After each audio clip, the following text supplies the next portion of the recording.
Hi there. Welcome to the SoberCircle channel. Enjoy this speaker tape. My name is Sean, and I'm an alcoholic. I'm a member of the Great Fact Group in Hollywood, California, and I'm very, very grateful to be asked to be here. I'd like to thank the committee for asking me. It's an incredible honor. I've been sitting out there all through this thing, watching that big book, and thinking, my mind drifts sometimes, I thought, what if one of those wires came unhinged? And I thought, God, what a way to go. I mean, it's a drunk's dream. He was standing there at the podium, killed by a giant big book.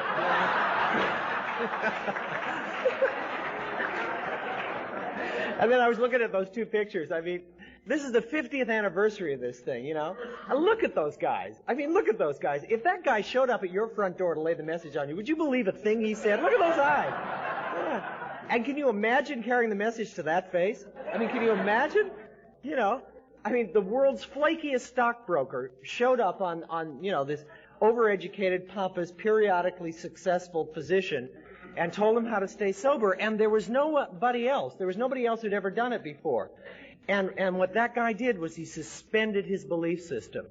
Suspended his belief system enough to get sober and start this fellowship. And look at this room. Look at this room. We're their godchildren,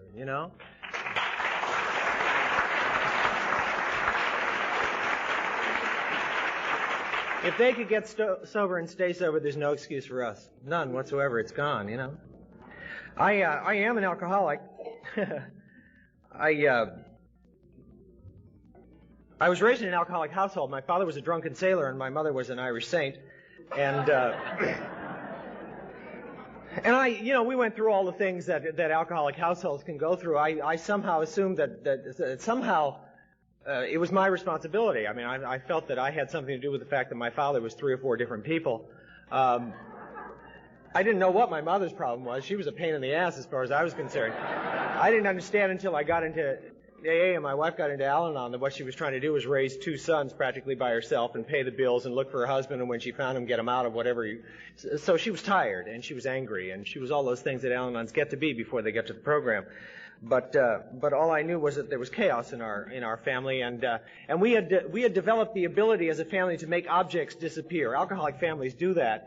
When the police car would come up and bring my father home, we could stand there and by the sheer force of our will make that police car disappear so that none of the neighbors saw it, My mother used to do those wonderful things when she got tired of yelling at him to get sober. She would humiliate him into sobriety. She would send us down with the bail money, And I would see my father's face as he came out of jail and saw his fair-haired boy standing there with the thing,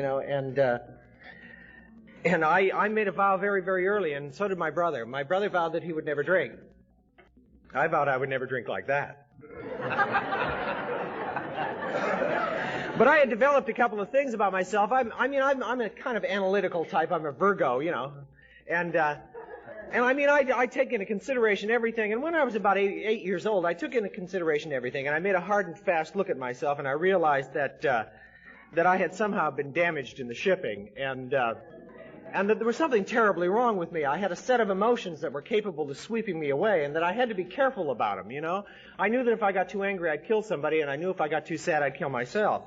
And so I also had some things going for me that were not attractive. I was tall and I was fat, and I had thick glasses and crooked teeth, and we lived in this tank town, Victoria, British Columbia. Oh, please.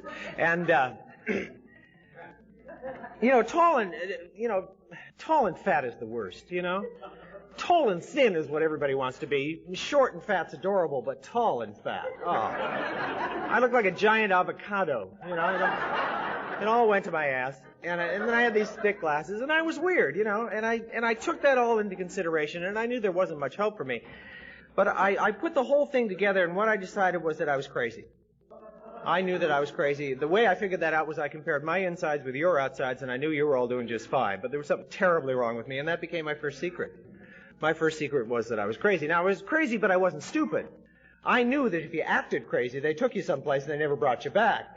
So I developed social skills real rapidly. I learned how to say please and thank you, and I learned what fork to use, and how to dress appropriately, and how to be reasonably, academic, and how to do well in school. And I tried desperately to be a nice guy so that you wouldn't know that I was nuts.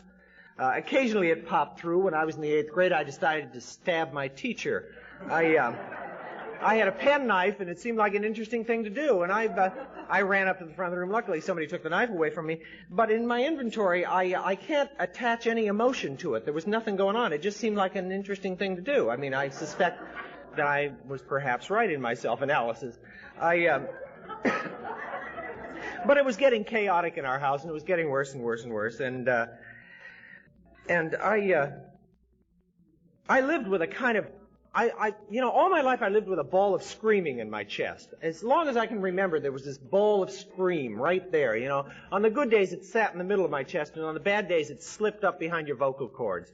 And those were the days if you had a broken shoelace or a flat tire, it would slip past your vocal cords, and you would scream, and you would scream, and you would scream, and they'd take you someplace, and they never brought you back. And I was afraid of that all my life. And when I was 14, I found comfort. Southern comfort is what I found. Did I love that. I mean, I will never forget my first drink, Social drinkers very rarely remember theirs. I remember it. It was like taking a bite out of a thunderstorm. The lightning crackled all the way down, and there was this deep roll of thunder at the bottom, and I understood at a gut level why my father was willing to go to jail so much. I've been living all my life under the crushing burden of potential. People had always said, "You're so bright if you just apply yourself." And that night I met my potential. I was everything I wanted to be. I could sing, I could dance, I could do God knows what, and I think I did, except I blacked out and I don't remember a lot of it. I also threw up, and I figured the next day the best way to be a good drinker was to learn how to do it without throwing up.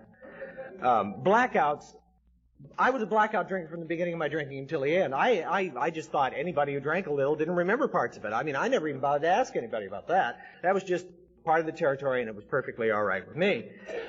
From that moment on, I was a periodic alcoholic. I've always looked younger than I am, and I couldn't get the stuff, so I had to rely on friends to buy it for me. And I never heard the term social drinking until I got to Alcoholics Anonymous.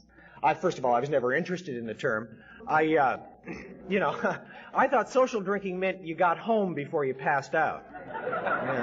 I also had never heard the term controlled drinking until I got to Alcoholics Anonymous. My concept of controlled drinking was you drink all you can and try to control yourself. Basically what I wanted out of life was out. That's what I wanted. And, there's some earnest doctors around who would like to make it possible for us to have 2 drinks a night. There's a couple of them that are being sued for $96 million at the moment by some of their former patients. But I've never been interested in 2 drinks a night. I want to know about a quart and a half. That's how I drank. I mean, I just blasted it. When I was 17, my mother became concerned that I was working too hard during exam time, and she gave me one of her diet pills. God bless that woman. And, I love those things. I absolutely... See, one of the things that I have to confess to you was that I got drunk very fast on very little. And when I dropped some of Mommy's speed, I could stay up all night and drink it all, and I loved it, Shortly thereafter, I found out about vacuuming at 4 o'clock in the morning, What the hell else do you do after the last Charlie Chan movie? Whoa! Now, I started getting drunk in the 60s, and we're the generation that made drug abuse middle class. We snatched it out of the hands of black musicians and brought it into the family rooms of America.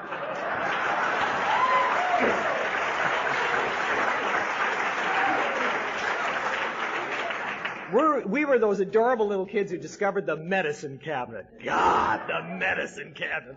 Woo-hoo!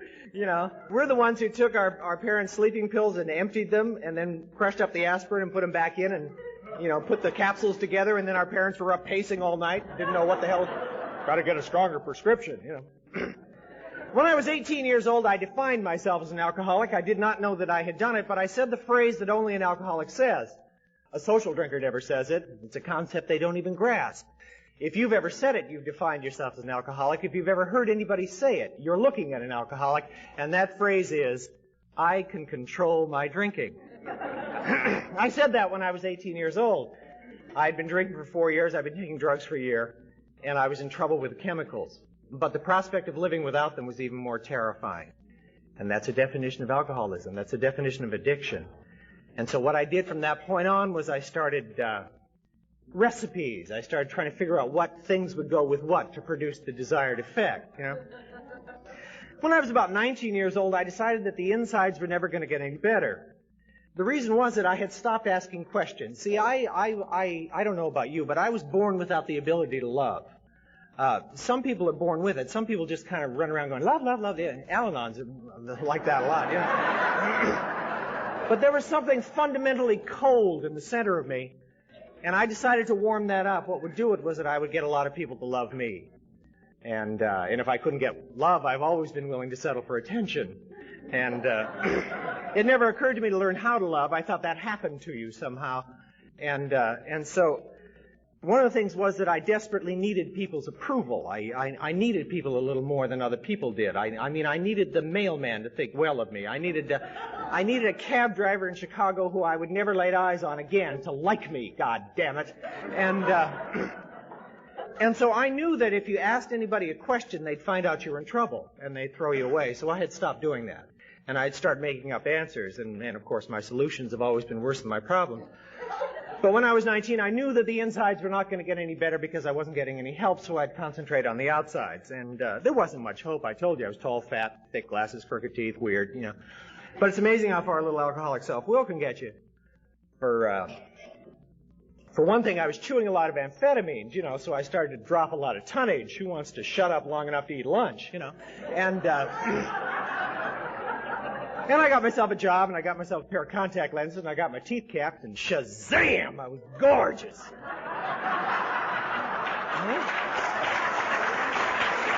right.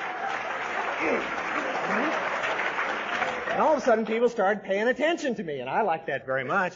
They also noticed that if I'd had a couple of drinks, I was capable of doing anything. Consequently, I stand before you tonight with no fantasy unlived. I have done everything that has ever occurred to me to do. I'm deeply grateful there's some things that I never thought of, but there aren't many. We were getting into costumes toward the end there. It was getting expensive. I came to this program the way we all come here. I'd been too many places, and I'd done too much and learned too little. I was hip, and I was cool, and I was sophisticated, and I was dangerously naive about the most basics of life. You see, every 14-year-old has troubles. Every 14-year-old has severe emotional problems.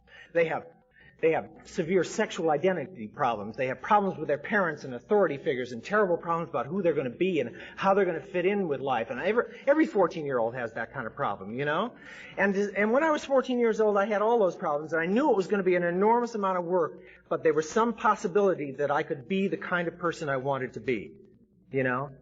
But what happened was I started drinking when I was 14 years old, and I came to believe in magic.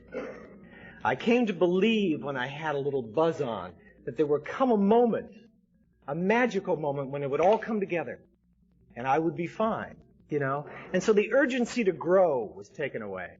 The urgency to mature or work toward anything kind of became less important. Comfort became more important. Southern comfort became more and more important. So anyway, I got to be 21 years old, and I decided I had a talent that the world couldn't live without, and I went to New York. And I arrived there with $50 in my pocket, and 2 months later I had my first Broadway show. And that should have fixed me. I mean, that was more than a fat, ugly kid from Victoria, British Columbia ever dreamed of. By the time I was 24 years old, I had done several Broadway shows. I had a little modeling career going. I was going to all the right parties and balling all the right people. I was roaring around in limousines. I was doing all the kind of things that people think are exciting and glamorous. And I was drinking a quart of scotch a day, and I picked up a little non-habit forming marijuana habit. And I had several doctors in Manhattan that I went to with similar complaints. I had developed sincerity as a weapon. I would look at them with my large blue eyes and tell them that I was having trouble with stress, and they would give me Valium, or that I was having trouble with my weight, and they'd give me uppers. And then we'd all meet for drinks and exchange our pills. I was also the kind of drunk that if you invited me to your home for dinner at some time during the evening, I would excuse myself, go to your bathroom, lock the door, and go through your medicine cabinet and take whatever was pretty. 20 minutes later, you'd either find me sprawled on the bathroom floor in a coma, or you'd have to peel me off the bathroom ceiling, depending on what I'd found in your medicine cabinet. And I knew about alcoholism. See, I knew that alcoholism killed old dudes with cirrhosis of the liver. I knew that, you know. But I was young and adorable, you know. I had it all ahead of me. I was watching my weight. I was in great shape. I was doing a lot of vitamins, you know, exercising regularly. I was running around with a great crowd. You know, I had time. I was buying the great lie of alcoholism. I had time, you know. What I didn't want to acknowledge was what alcoholism was doing in the people that I knew. I didn't want to talk about the fact that my best friend in high school hanged himself as a freshman in college because he couldn't kick a drug habit, and that's alcoholism. I didn't want to acknowledge that one of the cutest chorus, there was a friend of mine, he was one of the cutest chorus boys on Broadway. I was the other one. He was a diabetic, and he drank like I did, and when he was 28 years old, he was blind and he was senile, and he didn't want to live anymore, so he pulled the plug on his kidney machine, and that's how he died, and that's alcoholism. Another friend of mine was a brilliant English actor, and he used to do suicide attempts. You remember suicide attempts?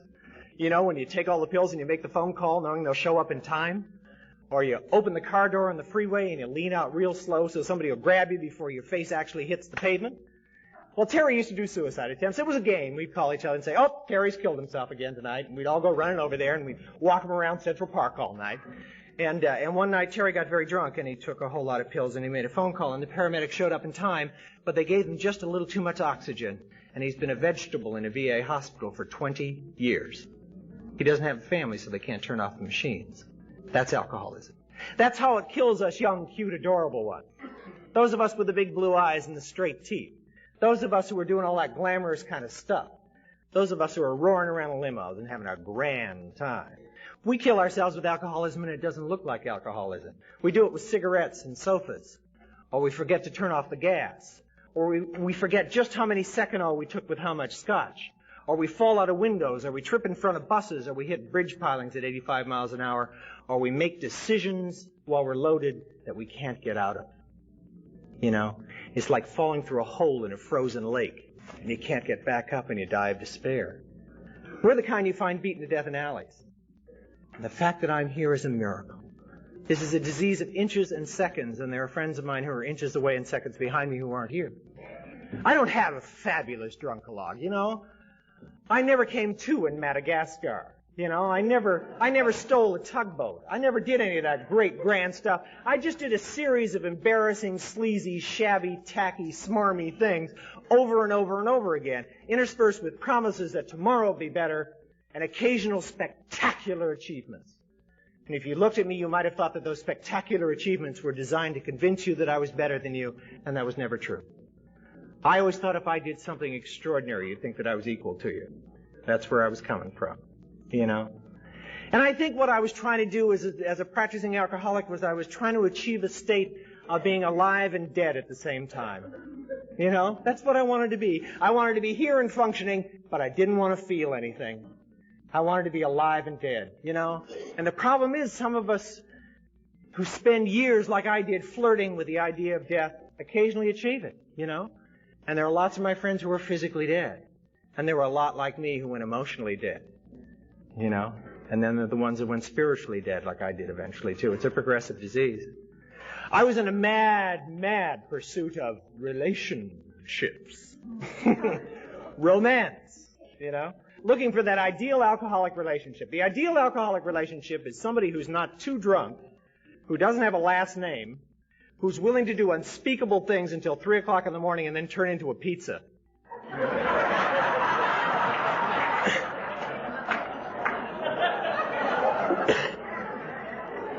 And some mornings it looked like that's exactly what they'd done. You know those mornings when you come to and you're laying next to it? And you don't know who it is, or what it is, or what you've done with it, or what you've promised it, and you don't know whether you're at its place or your place, and you got to get out of there without waking it up. I mean, that's mind-boggling with a wine hangover at 11 o'clock in the morning, you know. One day you come to and it's awake, and it's looking at you, and you look into its eyes and you realize that you've become its it.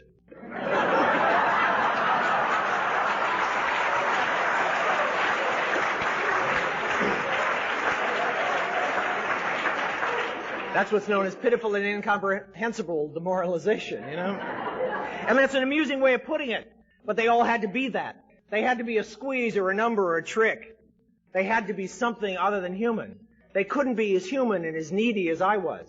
They couldn't be as desperate for a touch of a human hand as I was. They couldn't be willing to throw away everything they believed in for a moment of intimacy like I was. Because if I ever looked at them and I ever recognized that in them, then the despair would crash in. And I'd have to get up and get to the nearest bathroom and lock the door and look at the mirror above the sink and say, you're not going to react to this, Sean.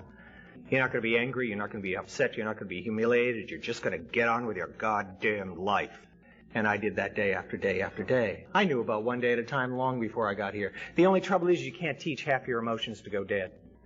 In the process of teaching half of my emotions to go dead, I taught them all. You know, I wasn't angry. I wasn't humiliated. I wasn't embarrassed. I also couldn't love, trust, or care about anybody. Not you and not me. And that's the way it was for me. And I was getting more and more frightened every day of my life. More and more frightened. I mean, it was getting worse, and by the time I was 24, I knew that I had life problems, you know? And so I started looking around for solutions to them. I went to a shrink and entertained him for 8 months. He helped me. He got me down to a fifth of scotch a day, and he gave me a prescription for Valium and another one for Seconal. God bless that man. I don't put down psychiatry. It's just that they're incapable of helping practicing alcoholics because we're incapable of telling the truth. It's real simple. Talked to him for hours and hours and hours about my parents and the fact that we were poor, but I wasn't about to get into the fact that I drank too much. And so he couldn't help me. I looked into Eastern religions, and then I decided what I needed was a good woman, and I found her in an elevator. We were going to do a show together, and I saw her the first day in her leotard. She was little and blonde, and she had dimples, and she was cute as hell. And I thought, there's something awfully interesting. She didn't notice me until 3 days later when my back went out and I crawled into rehearsal and zing went the strings of her heart. I didn't know that for an Al-Anon, a drunk crawling across a hotel lobby was like coming home. She realized at a very deep level that I needed her. And as we got to know each other, one of the things that we found out was that her assets matched my defects. The things that I could do, she couldn't, and vice versa. And we kind of meshed together. We eventually became like two crippled children trying to make one decent adult out of the two of us, you know? And we started our dance of death, and we eventually tangoed into AA and Al-Anon, but we went around the floor a little while. Our friends called us the Campbell Soup Kids. They said we were the cutest people they'd ever known. We had this cute little apartment in New York. We had a lot of exciting friends. We were in the theater, and it should have fixed everything. One of the things that I decided was my problem was hard booze, so I became a wine connoisseur. That's a wino with a checkbook.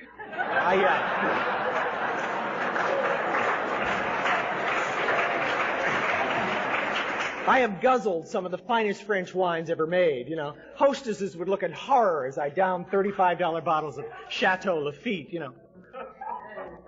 My, what an excellent year.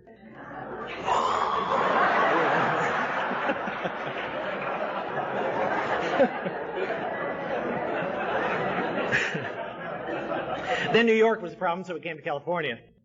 And then I needed to get into another field, so I added an occupation. And then if I owned my own house, that would do it. So we bought a house in the Hollywood Hills. And then they judge you by your car in California, so I bought a Mercedes. And then I needed a great wardrobe, so I got a spiffy wardrobe. I got charge accounts at Bullock's, Tiffany's, Saks, and Sloan's. Sears turned us down. I don't know how they know, but they do. And if you looked at us as a couple, you'd understand that she was the one who was in trouble. You know, she had that pre-Al-Anon look. Her lips were disappearing, you know. Forget like that. She wouldn't buy any new clothes, so she wore kind of a lot of cheap peasant dresses with a big look. And she wore a babushka because she never would get her hair done, you know. And she had a string of jobs. God, she couldn't keep a job. I don't know what was the matter with her, you know. I was a functioning alcoholic. I had a wife who worked. And I was kind of well-dressed and at ease at all times. You know, I used to say to her, you know, for God's sake, you know, lighten up, you know. Have a glass of wine and a Valium and relax, will you? Jesus, you know.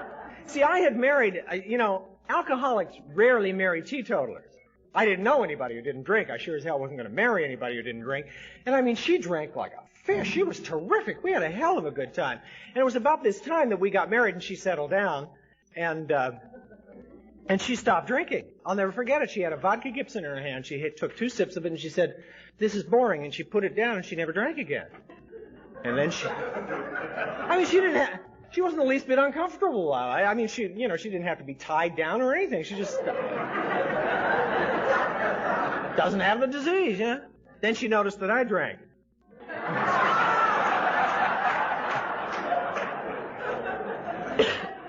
And I lived and what happened was that I found myself in the worst possible situation for a drunk.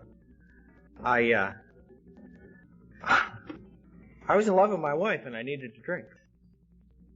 I'd made up a couple of rules for myself. I knew I was having, I admitted I was a problem drinker, I'll go that far, and so I made up a couple of rules for myself. I never drank before 5 o'clock in the afternoon except on Sundays and holidays. And I always drank from a glass. Now, my father was a drunk, and we used to find wine bottles wrapped in brown paper bags, and I knew if you drank like that, you were drunk. So no matter what kind of rot gut I was drinking, by God, I poured it into a glass, We do what we can to avoid coming to places like this, And so I would get home at 5 o'clock, 6 o'clock, and I'd walk in the door and say, "Gee, honey, I had a great day. Pour me a glass of wine." "Gee, honey, I had a lousy day. Pour me a glass of wine." "Gee, honey, nothing much happened today. Pour me a glass of wine." Because I had to drink. I needed to drink. It had ceased to be a luxury for me. It was now a necessity. I was medicating myself. I knew that if I did not drink on a daily basis that I would go insane. That was the bottom line. That was the bottom line. And I was not willing to do that. I didn't think I was ever going to climb up a tower and blow away 35 people or do any of that stuff. I just knew that what would happen is the stress of my life would just push me over the edge and they would find me sitting on a park bench somewhere smiling into the sun. And I didn't want to do that. Alcohol was keeping me sane, But there I was in that situation with this woman, And if love could cure alcoholism, I wouldn't need to be here. Because I had been well loved for a long, long time. That woman loves me and I love her. And we've always wanted each other to be the best possible human beings we could be. We've always wanted each other to reach our full potential, to be happy, fulfilled human beings, And I would help her. I'd say things to her like, "Oh, you're going to wear that dress. I've always liked your hair up. I don't think you should have said that at dinner, darling. I think you upset the host." Helpful little hints so that she could become a better human being, And the clear-cut message in it was if she was taller, if she was shorter, if she was brighter, if she wasn't so bright, if she worked, if she stayed home, if she wrote poetry, if she cooked, if she was somehow different, I wouldn't have to drink. And the sad thing about people who love alcoholics is she bought that. And I never wanted her to. I waited every day for her to say, "Hold it. It's not my fault. You drink." But she didn't. Of course she didn't. If we had an argument, I won. If it took 3 weeks, I won. I kept her backpedaling emotionally all the time so that she couldn't crowd me about my drinking. And the bills were somehow being paid. Barely. We were making it work, I drove that Mercedes. If that Mercedes had gotten a flat tire, we'd have had to declare bankruptcy. And there were some nights when we didn't eat, but we kept just above ground, And so whenever she'd crowd me, I'd say, "But darling, the bills are paid. Back off." And she did. And she did. And it was getting crazy, and it was getting sad, and there were fewer and fewer people. And one of the things you have to do as a practicing alcoholic is you have to accept terror. You have to learn how to assimilate terror into your life. One of the things that had happened, I was a blackout drinker. California brought a new terror to me, and that was driving. I did a lot of driving from point A to point B, and I didn't remember it. And I was 5 years sober and standing outside my house in the pouring rain in my bathrobe looking for the LA Times. And I said, "What am I doing here? I don't care about the news." And bam, it hit me. It hit me what I was doing out there. It was a ritual for my drinking. No matter how hungover I was, no matter how horrible I felt, I got up, put on my bathrobe every morning, went out to the front of the house, picked up the paper and walked back up the driveway and made one quick turn around the car to see if there were any blood stains or dents. And I did that every day of my life, along with shaving and showering and getting ready to go to work. It was part of my life. That horrifies me today. I accepted it. That was just what you have to do in order to drink, That's just the way you have to live. There were fewer and fewer people in our lives. I'd always surrounded myself with people who drank and used worse than I did, and they were harder and harder to find. And I was becoming increasingly paranoid. I knew that the checkers at the all-night grocery stores were narcotics agents. I knew, you know. If you bought too much ice cream, they're going to bust you, you know. I knew it. And I was getting nuts. I have never been a physically violent alcoholic. I'm a psychologically violent alcoholic. If you hurt my feelings, I'll find an interesting way for you to lose your job. And I never laid a glove on my wife, but it got vicious at times. And about 6 months before we got to the programs, we had an awful fight. And the next day I came to, and I had become skilled at asking questions in the morning, so that you didn't know you were being questioned, you know. And that morning I blew it, and she realized that I didn't remember this terrible fight. And she suddenly realized that she had been living with somebody for 5 years who was a blackout drunk, and she had that horrible realization for herself. And then being a good pre-Al-Anon, she denied it. That can't be the problem, you know. But I recognized something, and I started praying for the first time in a long time in a very different way. I had been raised an Irish Catholic. I was a theatrical altar boy, and I could do the 4-minute rosary. And I had turned against that religion because it hadn't fixed me. And also by the time I was 24, I had broken every one of the 10 Commandments. And so I couldn't practice my religion, so I didn't have a God. And I learned those 2 alcoholic prayers. The first one is, "Dear God, get me out of this and I will never do it again." And the second alcoholic prayer is, "Whew." And but I started praying for the first time in a long time, and the prayer was, "Dear God, let this stop. Dear God, let this stop." And he arranged it quite nicely. I was arrested 6 months later by the West Hollywood Vice Squad on a sleazy little charge. I was taken down and fingerprinted and photographed and released on my own recognizance. The front of my pants from the waistband to the knees was soaked in my own urine. And I went home, and I poured what I hope to God was my last drink. It was straight vodka in a wine glass. And I sat there, and I didn't feel anything. I wasn't angry. I wasn't upset. I wasn't embarrassed. I didn't feel anything. And I realized that somewhere along the line, I had managed to commit suicide of the soul. That my pilot light had gone out. And I saw very, very clearly that there was an enormous chasm separating who I was from who I wanted to be. And that it could never be bridged. And also that night, for the first time in my life, I put together my problems with drinking and using drugs. And I said, I wonder if I'm an alcoholic. That's the incredible thing about us drunks, is our unbelievable ability to overlook overwhelming evidence, you know. And then I said, I hope to God I am an alcoholic, because if I'm not, there is no hope for me. Because I had done everything that I could think of to avoid coming to that decision. I had been to psychiatrists and groups and religions. I had married above my station. I had a house in the hills. I had a pretty wife. I had a pedigree dog. I had the Mercedes-Benz. I had everything that keeps a nice young man from being a drunk. And if I didn't belong here, it was hopeless for me. So I came to Alcoholics Anonymous hoping to God that I belonged here, and embarrassed that I did. You know? The next day I took aside somebody I'd been working with for a year. I'd been watching her like a hawk, and she had a sense of humor like me, and her background was kind of similar to me, and she had been sober for a while, and her name was Suzanne, and I liked her style. She seemed to be able to handle her life. Things that were just a little too much for me, she could handle. And on April 24th, 1974, I took her aside at 11 o'clock in the morning, and I said the last phrase. I said, I'm an alcoholic, and I have 20 minutes before I go to pieces. And that was absolutely true, and I thank God for the people who've got time in this program, because she heard the screaming. She heard the screaming, and she dropped everything, and she 12-stepped me. She bought me lunch. She took me to her place, and she had the big book on her desk, and she read chapter 3, chapter 5, and the traditions, and I thought, my God, that woman is going to read that entire book to me. And I thought she was one of those ones with kidney damage, because she kept jumping up and running out of the room. And what she was doing was she was organizing my entire life. What happened was she took me to my first meeting, and I accidentally ran into my sponsor and my new best friend. And it was all being orchestrated by Suzanne. I didn't find this out until years later. But she looked across the table at me, and she said, Sean, in order for you to stay sober, you may have to lose everything. You may have to lose your wife and your license and your career, your wardrobe, your money. You may have to lose everything in order to stay sober. Are you willing to do that? And I said yes. I don't know why I said yes, but I meant it. And I'm very grateful for those questions, because I came into Alcoholics Anonymous with no conditions of my sobriety. I didn't come here to save a marriage. I didn't come here to save my job. I didn't come here for anything. The reason I came here was she told me that you knew how to stay sober. And I knew that I could not drink and use drugs. Now, I had hoped to kind of descend into sobriety on a pink cloud of Valium. I wanted to kind of drift into this thing. I mean, let's not get crazy with this thing, you know. And unfortunately, I got sober in Hollywood, you know, and they were hip to us, you know. I told you we're the generation that made drug abuse middle class. What we did, our generation of drunks, is we kind of expanded the definition of alcoholism. We just kind of opened it up a little, you know. And when we started crawling into the doors of Alcoholics Anonymous, we expanded the definition of sobriety.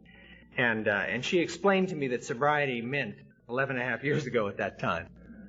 It meant clean and sober, and I was hideously disappointed at that. I thought it was cruel and unnatural punishment, you know. But I'm very glad that she did that, because I wouldn't have made it. I wouldn't have made it. And that is how we define sobriety these days. You know, there's some old timers in Alcoholics Anonymous who don't want to hear any talk about drugs from the podium, and I respect that. It's not part of their story, and it makes them nervous, you know. But 80 to 85% of the people who are coming into Alcoholics Anonymous these days are known as, you know, cross-addicted, dually addicted, poly-addicted. There's all kinds of wonderful phrases for it, yeah. What they are...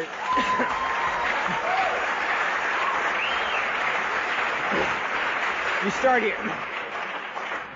You hear phrases bandied about in Alcoholics Anonymous meetings these days like drug of choice. That's my favorite one. Drug of choice, yeah. My drug of choice was based on availability. I don't know about yours. Yeah.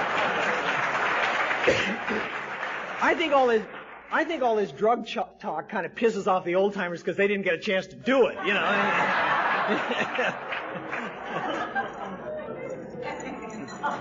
But for those of you who are new and are poly, you know, cross, whatever you were, addicted, I just want to tell you that if you're not here and if you're here and you're not drinking, but you're smoking a little grass, or you're doing the odd line of coke, or you're popping the odd Valium, or doing a little, you know, sleeping pill, a little diet pill, a little NyQuil, a little turpin hydrate of codeine, a little amyl nitrate, keep coming back. We just love visitors.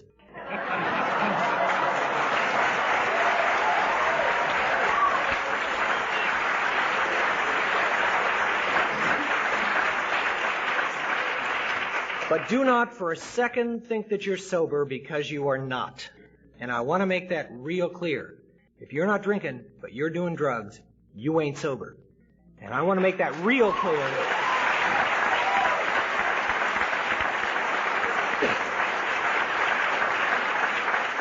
I want to make that real clear because I have buried some very nice people in the 11 and a half years who have said things like, there's nothing about marijuana in the big book, and that's absolutely true. There's also nothing about nuclear submarines or electric pencil sharpeners in the big book either.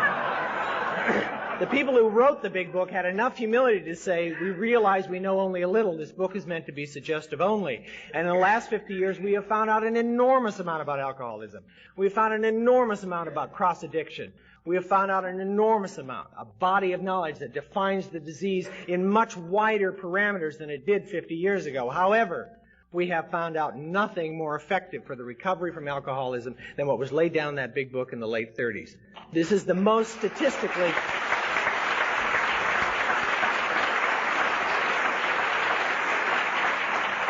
This is the most successful treatment for alcoholism statistically that has ever come down the pike, despite full-page ads taken out by care units based on 1 year's sobriety, you know.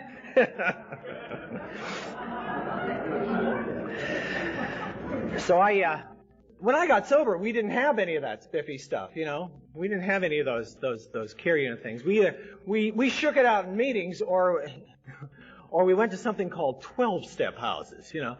I was one of the newcomers where they gave us half a cup of coffee, you know, because they didn't want us messing up the place, you know. Nowadays, the newcomers are kind of waltzing in, you know, kind of, you know, telling us how it works out of treatment centers, you know. It's interesting, you know. It's interesting how it's come kind of around the bend, you know.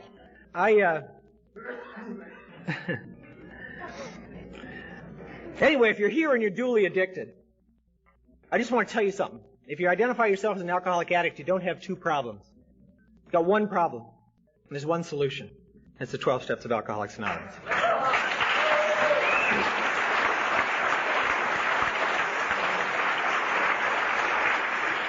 A lot of people are being taught a lot of nonsense in treatment centers, you know. There are a lot of newcomers that are paying $18,000 for 30-day chips, and I think it's important that we in Alcoholics Anonymous understand something and communicate this message to the treatment centers through our CPC programs and our PI, is that treatment centers are for discovery. That is, their function is for discovery. Alcoholics Anonymous, our function is for recovery.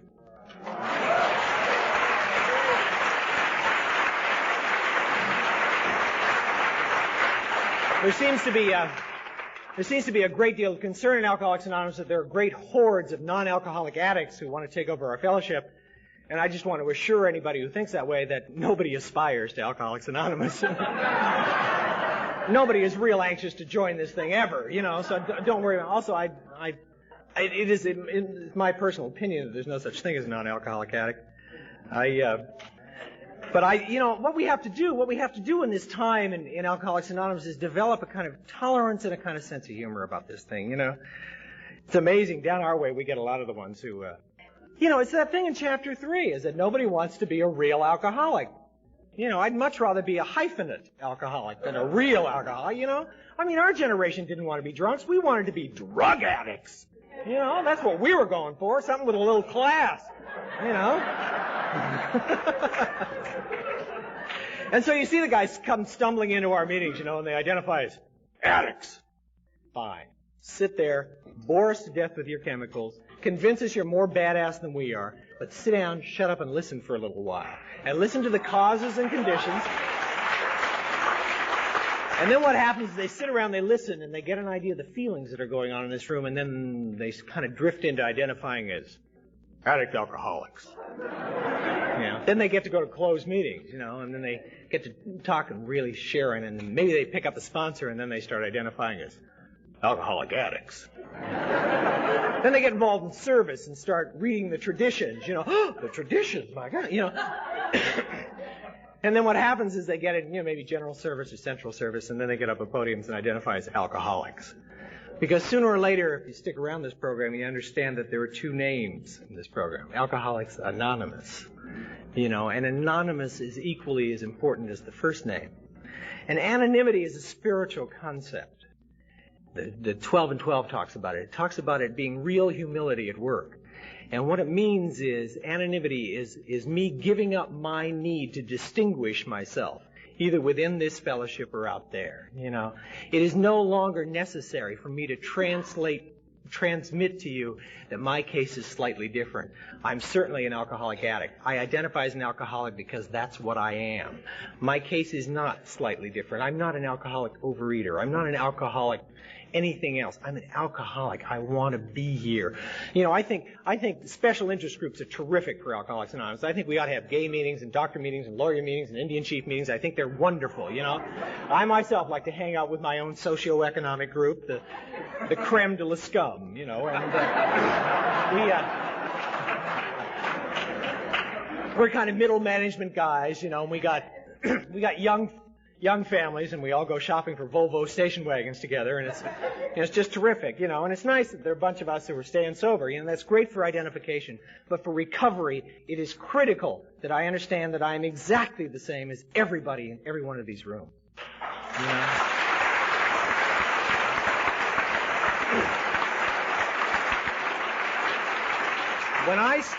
When I start to celebrate the slightest difference in my case, I start a slip. You know, the drink is the end of the slip. The beginning of it is when my case becomes slightly different than yours. And so I've had to do that, you know.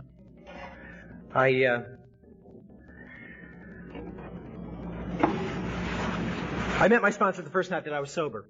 This little guy came up to me, and he shook my hand, and if you notice when you're new, they won't let go of your hand. I mean, God, they can't keep their hands off of you. I mean, it's just disgusting. And this little guy, he was holding on my hand, and I thought, if he doesn't let go of my hand, I'm going to throw up on it. And he's got these big blue eyes, and he looked up at me, and he said, I'm not a psychiatrist, but if you call me tonight and you tell me how you feel, and I tell you how I feel, probably neither of us will have to get drunk. And I started calling him, and he became my sponsor. And he started teaching me Alcoholics Anonymous. If you're new, get a sponsor. you got to get a sponsor because the program doesn't make any sense. I mean, I am a real bright fella. Real bright. I mean, whenever they gave me those tests in school, I got way up there, And I came into this fellowship, and I read the big book, and I saw all those slogans that were around the rooms. They looked like the Station of the Cross to me. Catholicism doesn't die easy. And I read them, and I knew what you were talking about. I just couldn't figure out how they applied to me. I couldn't figure out how to get them down into my gut. And I knew it was necessary to get them down in my gut. You see, I have never doubted that this program works. Not for a second. I walked in my first meeting, and I knew this thing worked. What I was afraid was that I was so damaged that I couldn't get it. I couldn't work it. I couldn't grasp it, And so, if I came out of a nightmare and found myself stranded in the headwaters of the Amazon, I'd be real interested in finding a guide. Somebody who knew the way out, And that's what a sponsor is. A sponsor is not a god, and a sponsor is not a guru. A sponsor is a guide. Simply someone who knows the trail. And I found a great guy for me. He drank and used worse than I did. He's smarter than I am. He's got a spiritual program that I will never achieve. And he's meaner than I am. He has this nasty little mouth that he just uses whenever he wants. Ooh. And so I did a lot of stuff at the beginning of the program because I was scared of my sponsor. Not particularly spiritual things. I just couldn't handle his disapproval. But I also met my best friend in Alcoholics Anonymous that night. Suzanne had arranged that. His name was Rich. And the reason we were put together, the kind of marriages in Alcoholics Anonymous, the reason Rich and I were put together was that Rich didn't have a car and he couldn't talk, and I had a car and I couldn't shut up. So they put us together. It was, fine. So we would go to meetings and he would sit, and I would drive and go blah blah.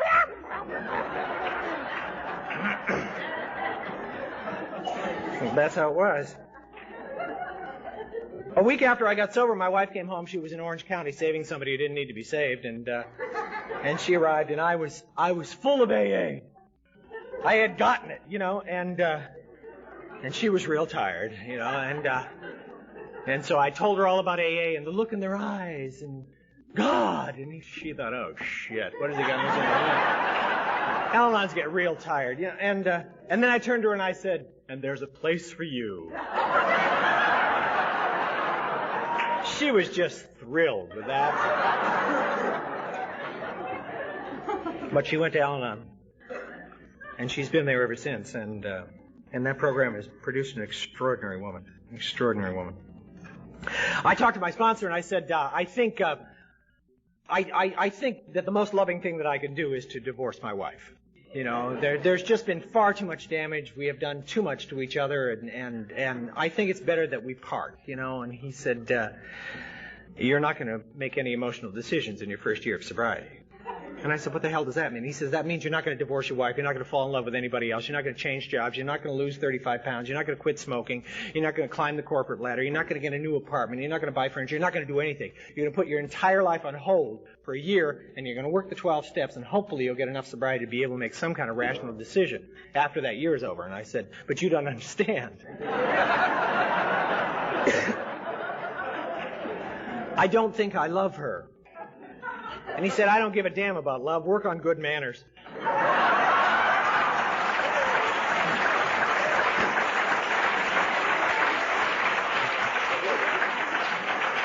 So we started saying please and thank you. It was amazing. I didn't find out until years later that she had said the same thing to her sponsor in Al-Anon, and her sponsor in Al-Anon said she wasn't to make any emotional decisions in the first 6 months of Al-Anon. I don't know why they get a 6-month sentence and we get a year. And that's what it felt like. And she was not thrilled with my progress, I would go to an AA meeting and say, I paid the gas bill, and I get a standing ovation, I come home. Big deal, I've been paying a goddamn gas bill for 18 years. We had very limited discussion in our home when I first got sober. It was mainly things like, I think you ought to talk to your sponsor about this. Or, please don't take my inventory. So it was not fun around our house, but I was going to a lot of meetings. And I started taking the 12 steps of Alcoholics Anonymous. The first step, of course, is real easy for me the first day. You know, it's real easy to admit that I was an alcoholic and that my life was unmanageable. I mean, that was real clear. My life was dribbling down my sleeve, you know. It gets harder when you get a little success in AA, you know. It's really hard to recognize that your life is unmanageable when you're wearing a $200 sports jacket. But that's the way I came to Alcoholics Anonymous. If any of you are thinking of getting your act together and drifting on out of this program, if that's why you're here is to get your act together, let me describe how I went to my first meeting. I arrived at my first meeting in my Mercedes.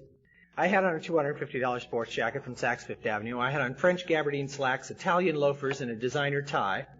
I had several national commercials running on television. I'd always been cast as the nice young man next door, and I'd been paid $300 for a day's work as a model about 4 days before I got to the program. I looked fabulous. I walked into my first meeting, and you all knew that I was a drunk, and I couldn't figure that out.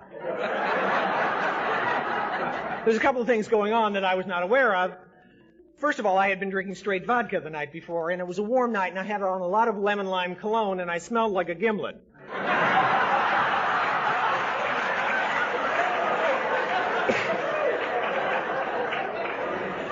And the other thing was I had newcomer eyes. And the only other place I've ever seen eyes like that, other than on a newcomer, are on a dog loose on a freeway.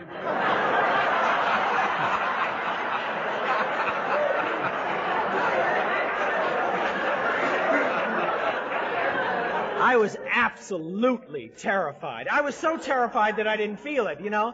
That's one of the terrible damages that alcoholism had done for me, was that I had developed a breaker switch on my emotions.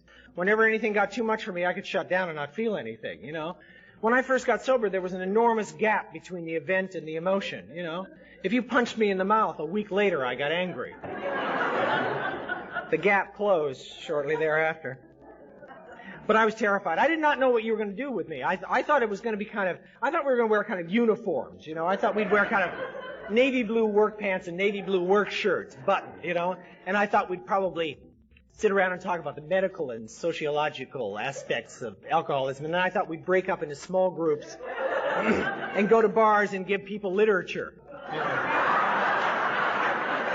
Had an idea that it was kind of a dry watchtower group, you know.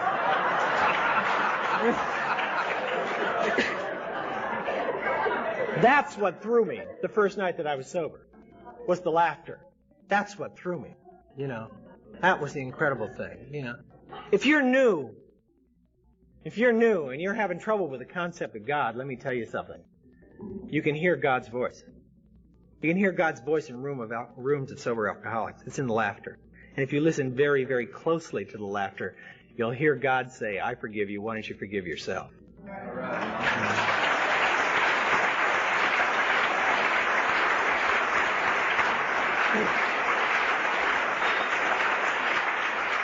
So I admitted I was powerless over alcohol and that my life was unmanageable. That was easy. That was real easy, you know. And then the second step, came to believe, oh my God, that a power greater than me could restore me to sanity. And my arrogance told me that the only power greater than me was God. You know, there was me and then there was God.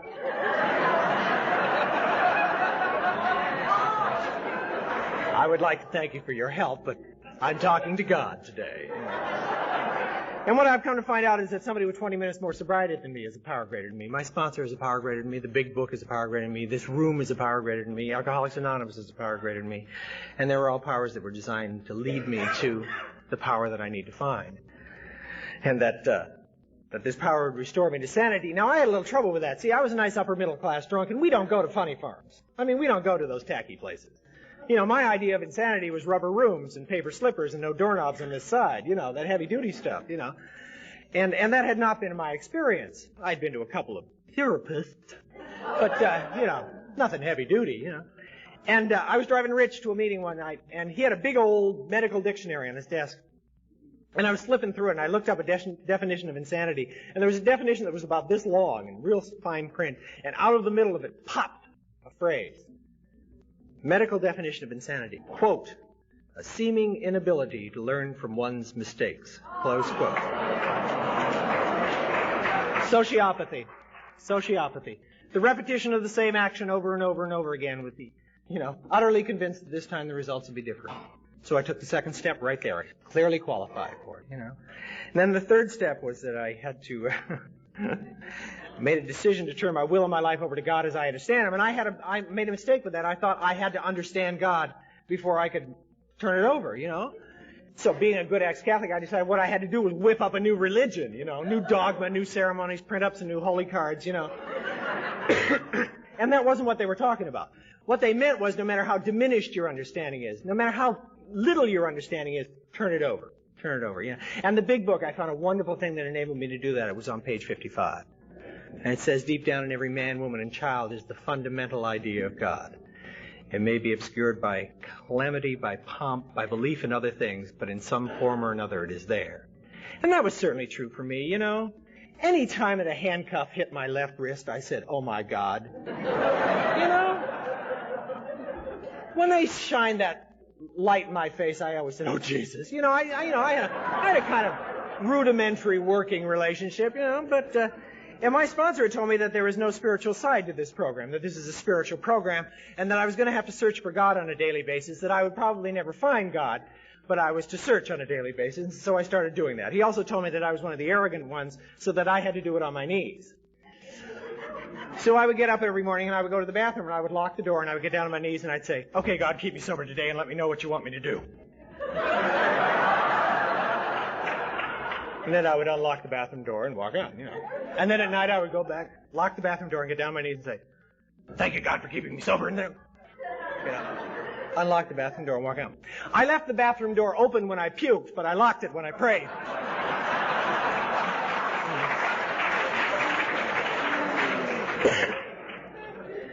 I had my first spiritual experience when I was about 6 months sober.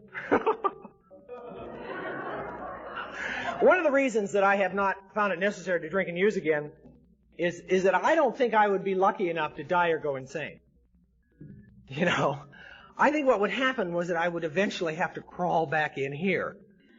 And I don't know about you, but I never want to have to get sober again as long as I live.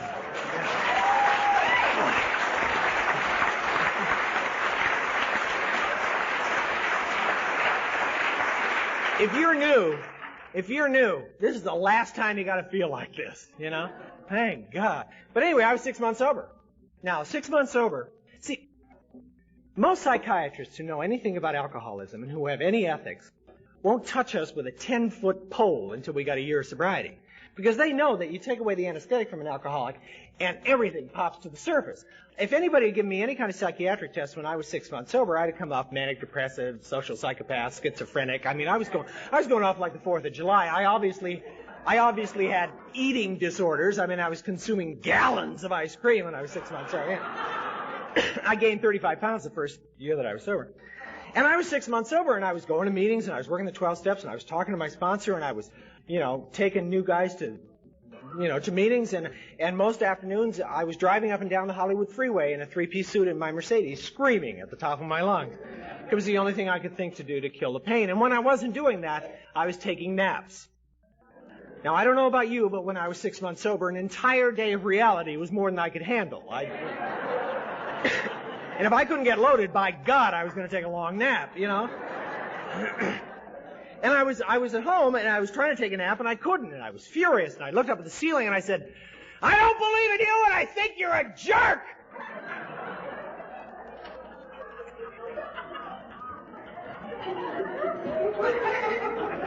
Then it occurred to me, if I didn't believe, who was I yelling at?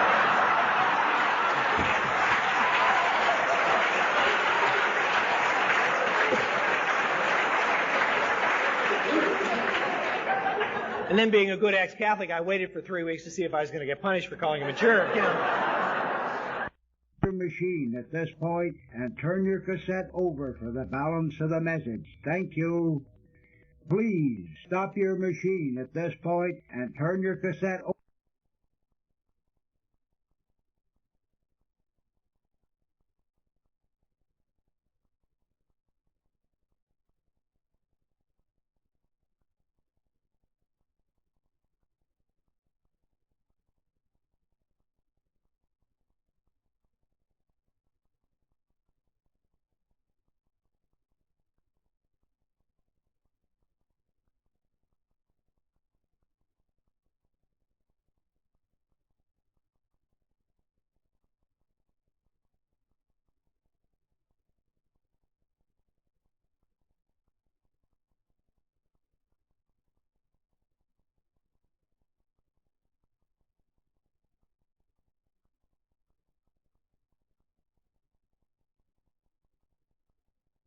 But in most craving episodes I've debriefed with alcoholics, they start out with an obsession, which moves to a compulsion, which moves to the physical craving, which activates drug-seeking behavior. Little different with cocaine people. They hit a trigger which activates a powerful craving, which triggers obsession, compulsion, and drug-seeking behavior in a cluster. Boom. Man, wham. You know the slam dunk theory. Much more powerful, much more rapid onset. Where with an alcoholic, they can notice the obsession as a warning sign. Oh, I'll stop that before the compulsion starts. They can notice the compulsion as a warning sign. I'll stop that before the craving starts. And typically the trigger activates the obsession, which leads to the compulsion. With coke, slam dunk. Boom, right into the physical craving. And sometimes the person experiences the palpitations, the sweatiness, and everything, and notices it, and then over a period of a few minutes actually observes the obsession and compulsion and drug-seeking behavior well up. But the trigger activates the physiological cues, which then reinstate the obsession and compulsion as conditional responses to that. With alcohol, when the trigger hits, what is triggered is an obsession, and the person maintains the obsessional thoughts, but has the power to intervene usually if they're aware of what's going on, which leads to a compulsion, which slowly builds in intensity, which they can interrupt if they can recognize what's going on. Then that activates the craving, and they start hurting. They feel this physical anguish and tissue hunger, and then that craving activates the drug-seeking behavior. General rule of thumb. With cocaine, very opposite. There's a trigger which activates the physical craving, which then instantly brings the whole cluster of obsession, compulsion, craving to life all at once. Which is why, in the early stages of recovery of the cocaine dependence, a lot of emphasis has to be placed on the craving experience for cocaine-dependent people. With alcoholics, you typically, in the course of teaching them relapse warning signs and how they build, they typically are able to dismantle their cravings before they occur. Not true. People are doing relapse prevention planning with cocaine people say, wow, you have to deal with craving as a separate issue. Very important to deal with it as a separate issue and the management of it as a separate issue. Okay?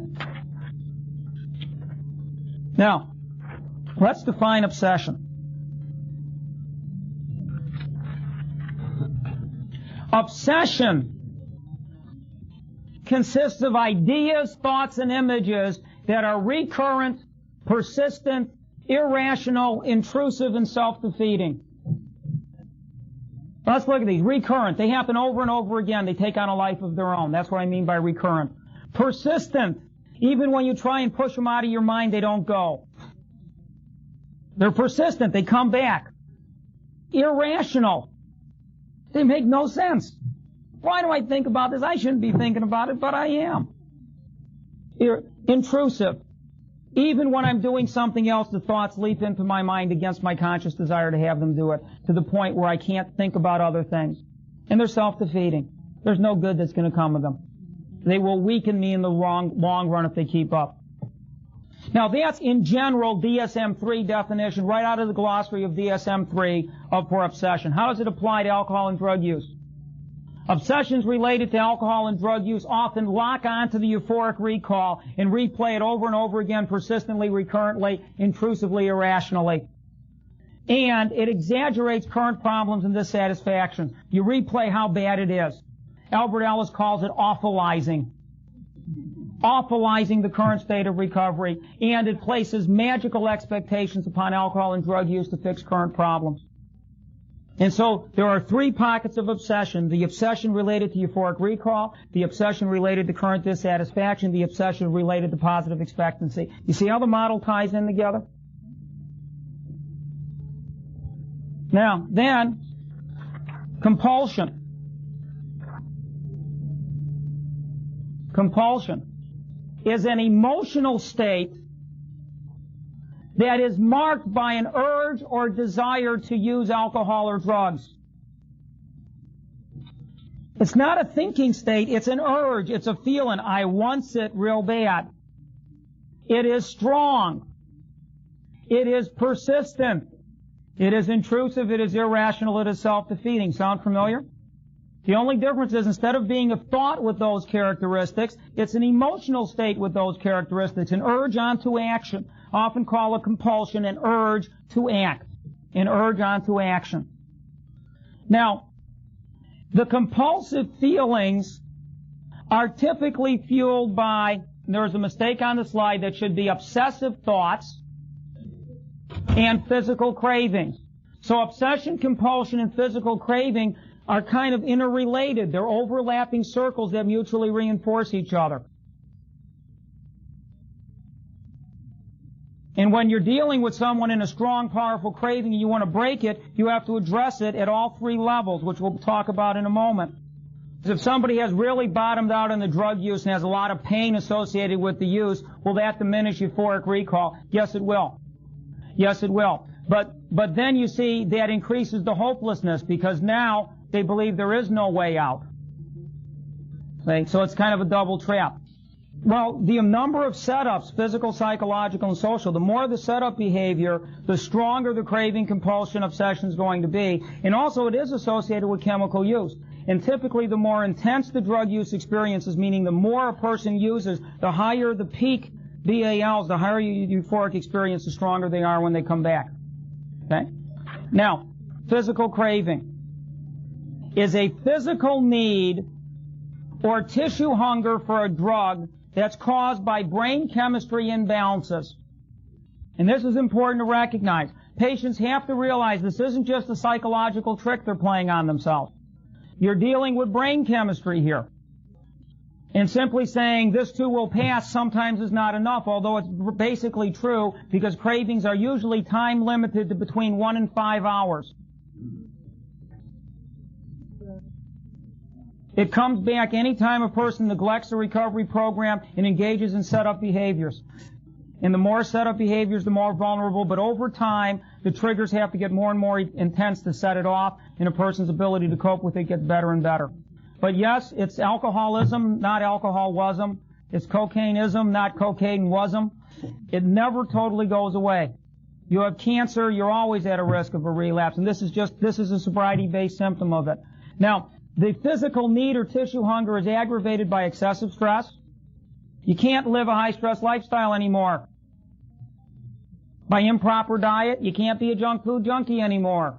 If you want to experience craving, live in excessive stress, live on the edge. Eat lousy and don't exercise. I always use paradoxical things with patients. I say, you want to have a craving, here's what you do. Continue to live with your toes tanked out over the edge. Live life in the fast lane, sober. Don't eat a proper diet, starve yourself, overeat, lots of sugars, lots of caffeine, lots of nicotine, and don't exercise. Make a craving worse every time. The symptoms of a craving. What is called flashback euphoria. Often happens in twilight sleep. Person wakes up and they believe they used. They feel like they used. They think they used. The prick is in their arm where they thought they stuck the needle in. Sometimes in twilight sleep, they see the paraphernalia sitting next to the bed. It's not really there. They wake up hungover. All right, well, okay. But this flashback euphoria and recurrent dysphoria, and it's marked by physical anguish. And I don't really have language to describe the anguish, neither do most patients. They describe it as an achiness in the joints. One person says, my teeth itch, and I can't scratch them, you know. It's this, you know, you can kind of express it physically, you know, their skin crawls. One person says, I feel like my skin's crawling. The sound of my hair growing drives me nuts. One person says, I just feel queasy all over. Does anyone identify with this? Better words? Anybody? All right. That's that physical anguish, not an emotional state, a physical state. Heart palpitations. Ba-doom, ba-doom, ba-doom, ba-doom, ba-doom, ba-doom, ba-doom, ba-doom. Rapid pulse. Shortness of breath. No physical exertion. They're breathing hard. It's like they just ran up a flight of stairs. They're sweating. Drug dreams. Drug dreams. Vivid, three-dimensional drug dreams. Sensing a taste, smell, or body feeling as if using. it tastes like it's in your mouth. As you get that, you feel like it's there. It's just, this happens occasionally with alcohol patients, but not nearly as often. I'd say under 10% of alcoholics I've treated have had serious enough symptoms of physical craving with this profile to come into a therapy group and talk about it as a primary issue. It happens. What percentage of cocaine patients bring this up in therapy? Almost all of them. And that's where I'm saying the difference in the craving factor and the overpowering desire for the drug. So let's look. Symptoms of physical craving. The flashback euphoria. You feel an actual flashback experience where it seems like you're using. Dysphoria, the physical anguish, depression, anxiety. Palpitation, shortness of breath, drug dreams. Sensing a taste, smell, or body feeling as if using, and an overpowering desire for the drug. Now I'll tell you, this is a powerful lecture to do with patients. And I really suggest you spread it out over a couple times, have groups right afterwards to discuss it. This is heavy duty stuff. You want to focus on the issue of craving, this model will do it, Dave. This is not kiddie card games. This is not recreational psychology stuff when you're dealing with cocaine people. Drug-seeking behavior. Behavior that is ritualized. Seeking drugs is like getting ready to go to church or to the prom. You fix yourself up, you do the right things, you wear the right clothes. You know, you talk to most cocaine people, they dress a certain way when they snort. They wear a certain thing. Or a couple of punkers I was involved in treatment, the only time they had their hair green was when they snorted. That was their hair set for snorting. They dye their hair green, go out on the town, put on their outrageous outfit, and off they would go. It's habitual. You don't think about it, you just do it. Once the ritual starts, it just unfolds step by step, and there's very low-level conscious awareness of what you're doing. So recreating the ritualization is very important. What do you do to get ready to use? Very important, and they're going to have very sketchy memories until it's reconstructed. As they reconstruct it, all kinds of adverse feelings are going to surface. It's compulsive. Once started, it has to be acted out. It's compelling. And it's used to create a mental state that justifies alcohol and drug use. The ritual is designed to create the mindset that justifies using. It is, Patrick Carnes discusses the ritualized behavior as a form of self-hypnosis. It is hypnotizing, it is hypnotic, and the hypnotic state produces a rationalization for use. And the drug-seeking behavior drives a person into compulsive contact with trigger events. And the whole cycle starts all over again. And now they're into the craving cycle big time. The new triggers amplify, intensify, magnify the obsession, the compulsion, the tissue hunger or physical craving, which then intensifies the drive into the drug-seeking behavior, which causes them to go deeper into closer contact with the drug and drug-using experiences. The cycle continues until intervention occurs. Either the person brings themselves to treatment or somebody intervenes to stop the process, or they use. I knew that I was in trouble with God, and I just didn't want to get into it, so I called myself an agnostic, you know. But an interesting thing happened. I didn't get punished for calling him a jerk. As a matter of fact, things started to get better. It was years later, and a guy got up to take a one-year cake at an AA meeting. Those one-year cakes, I mean, they say the most incredible things. This guy got up and he said, you know, whatever his name was, and he was an alcoholic, and he said, for all you Catholics, I just want you to know that the bad stuff is not a punishment and the good stuff is not a reward. And that enabled me to do a shift in my relationship with God. It enabled me to kind of get the concept of a God that was not out there and up there, but in here. The idea that I was carrying around a little chip, a little piece of God inside of me, that I had something that I had to nurture and care for.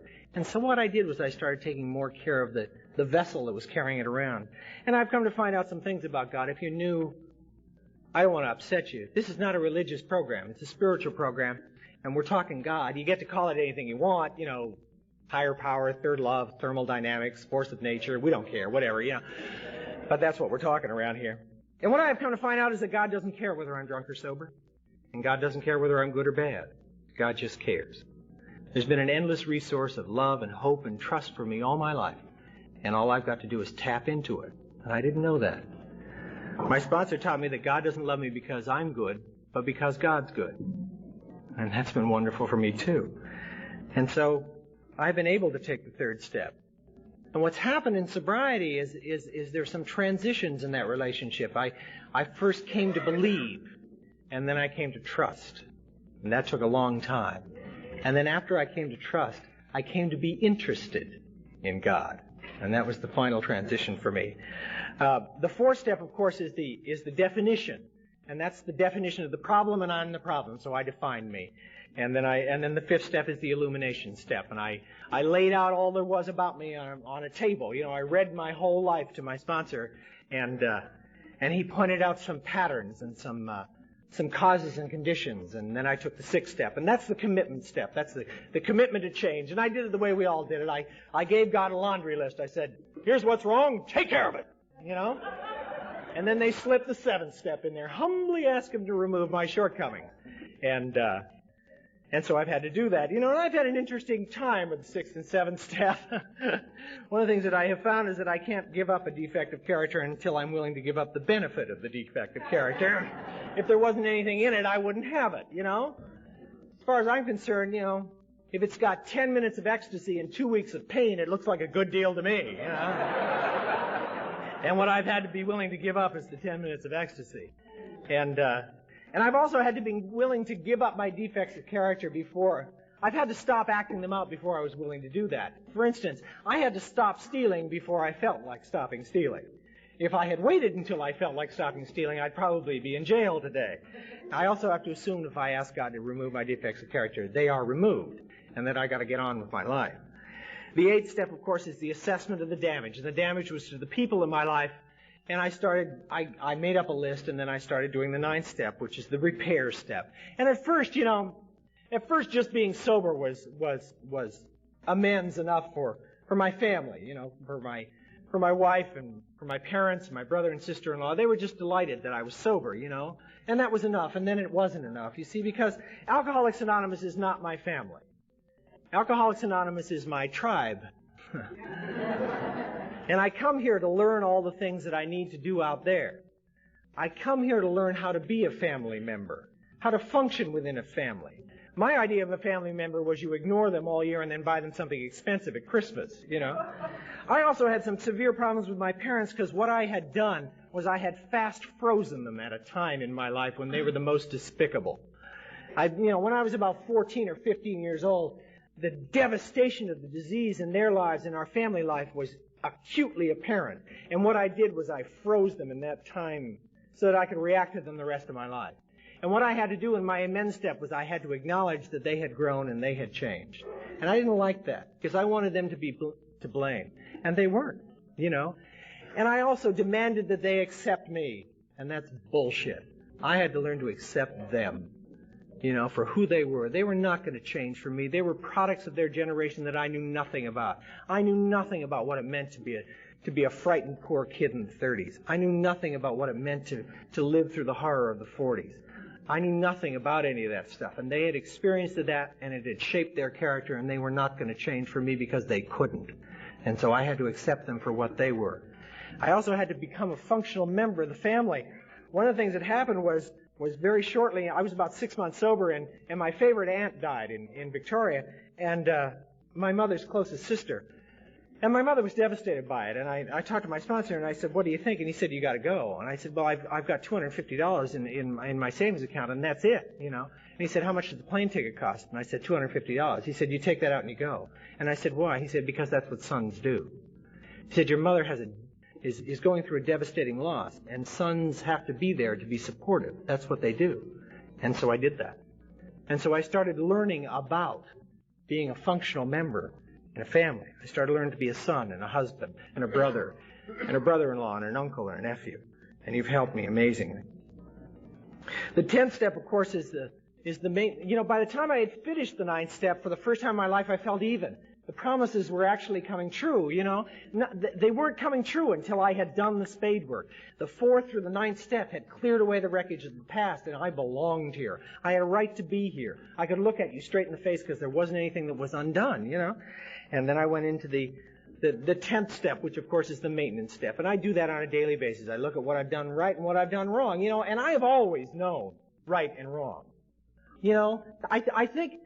I think alcoholics have the strictest morals of any group of people in the world, I think if you scratch the surface of any drunk, you'll find a prude, I am always in danger of being hauled off to the pursed lips ward,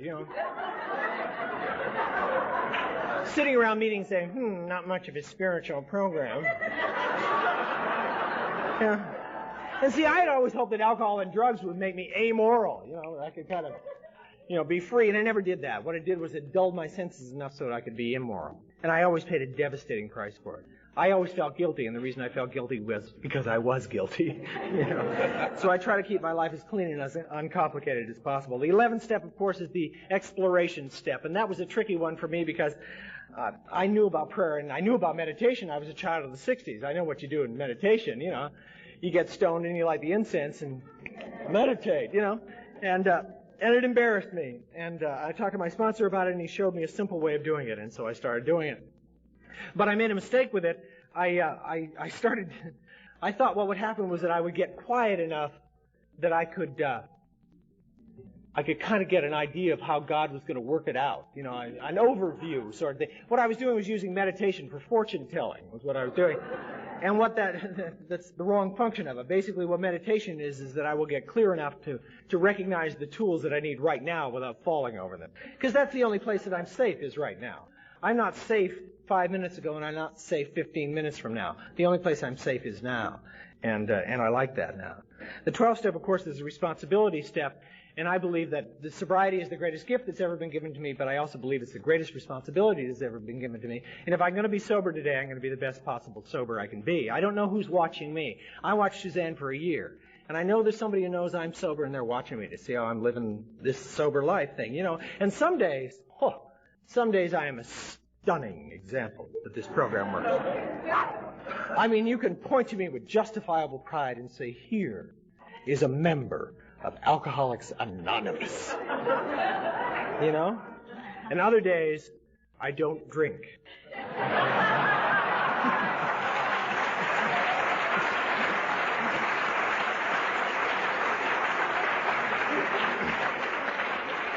Then there are those days when I'd like to check back into the hospital and finish the moccasins, A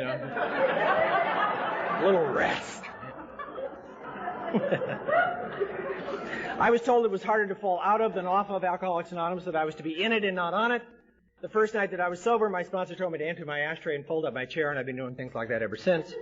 I've been told never to say no to an AA request, and so I've driven a lot of people that I didn't like particularly to meetings.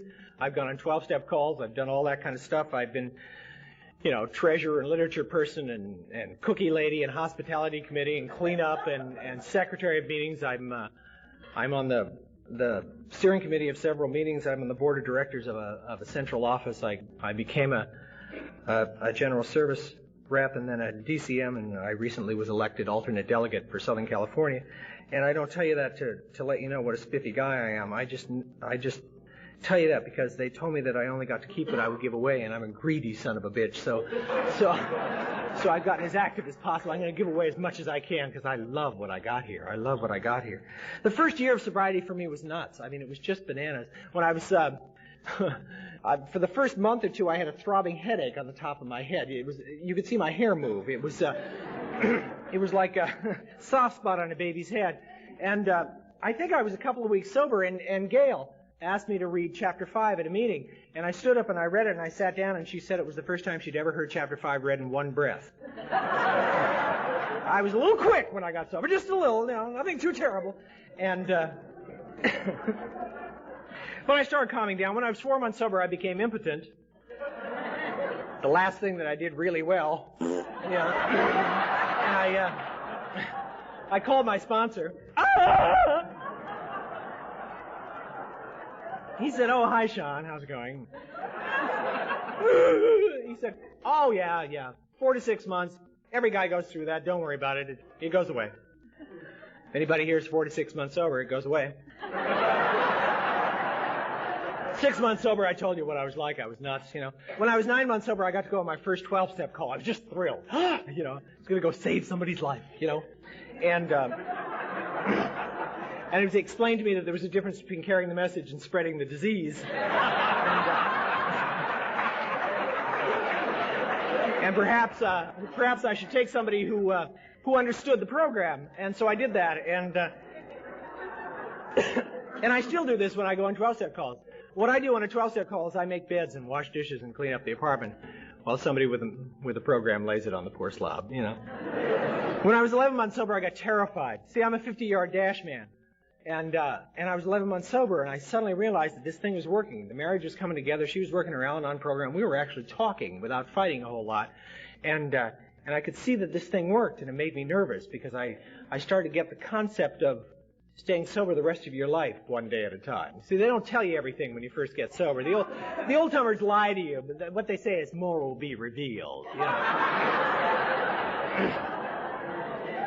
And I got real kind of panicked, you know. I got that pre-year nutsiness going for me because I basically wanted to run, you know. And then suddenly I was a year sober, and you know, and my sponsor's like Cliff. He cries at supermarket openings and card tricks, you know. And he was standing in front of me with this cake. Oh God, it was the worst looking thing ever. It was a chocolate cake with turquoise frosting. I don't know how they managed to do it. Dribbled on it with a pink candle in the middle of it. And here he is standing with his tears rolling down. Now, I've been around the block. I mean, come on, man. You know, I got drunk with Judy Garland in penthouses in Manhattan. You know, there was a Sir Noel Coward remark about me that rippled through the Broadway theater world. You know, Katharine Hepburn gave us our wedding reception. I mean, I've been around the block, you know.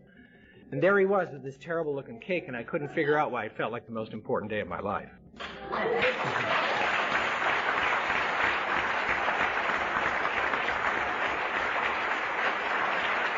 And the reason it felt like that was it was the first clear-cut victory of my entire life. It was the first time that I actually had fulfilled the requirements. I had done it, and that cake belonged to me. It was an extraordinary sense of well-being and actually deserving something. And then I was 13 months sober, and he threw me away. I was furious. You assumed that I had a program. And you started running after all those newcomers that were throwing up in your shoes. I was furious, you know, 13 to 15 months sober. Because, you know, I'd been sucking in this program like a vampire bat, and now you wanted me to give it away. I was livid. And I went out on a job, an acting job that took me all over the country, and an amazing thing happened to me. I was in Dallas. We were talking about that earlier on this job, and I got to go to meetings in Dallas and Ohio and all over the place, and I started to understand that this program was the same anywhere I went. You know, a remarkable thing had happened to me the first night that I was sober, and I thought for years that I loved Alcoholics Anonymous from the first night, and that wasn't true. I've always mistaken my emotions. What I felt that first night was that I felt safe. I felt understood and accepted. And that has gone on ever since, in every meeting that I've ever been to in Alcoholics Anonymous. It doesn't matter what my day is like or where I am. If I can get to a meeting and get a cup of coffee in my hand and sit down, I feel safe. And I started recognizing that all around the country, and I felt wonderful. I came back after that 12 weeks, and an amazing thing had happened to my wife and I. She had been working her Al-Anon program, and I had been working my AA program, and I got back, and we realized we didn't need each other. You know? That we wanted each other, that we loved each other, and we wanted to share our lives together, but we didn't need each other. We'd be perfectly all right without each other. And we recognized that, and it was remarkable. In my second year of sobriety, you started, you know, asking me to do all those things within AA, and I knew nobody would ever ask me to be their sponsor. I knew it. I wanted you to, but nobody would ask me. And then I was 3 years sober, and Stefan came into my life, a little guy named Stefan. And you know, I read all the books on sponsorship. I read all the pamphlets. I was a terrific sponsor. I did everything right and everything wrong. And Stefan got sober, and then he got drunk. And then he got sober, and then he got drunk. And then he got sober, and then he got drunk. And then he got sober, and then he got drunk and killed himself. And they said, Stefan's dead. And I said, oh. And a week later, I pulled off the Hollywood freeway because I couldn't drive anymore. The terrible delay between the event and the emotion. But what I came to understand was that I was powerless over alcohol. My own and anybody else's. And I didn't sponsor anybody for a while. When I was 4 years sober, I I went through what my wife describes as the worst period of my sobriety. I was starting to get intellectual about the program. See how the psychological ramifications of sobriety. My sponsor said I bored him to death during my program.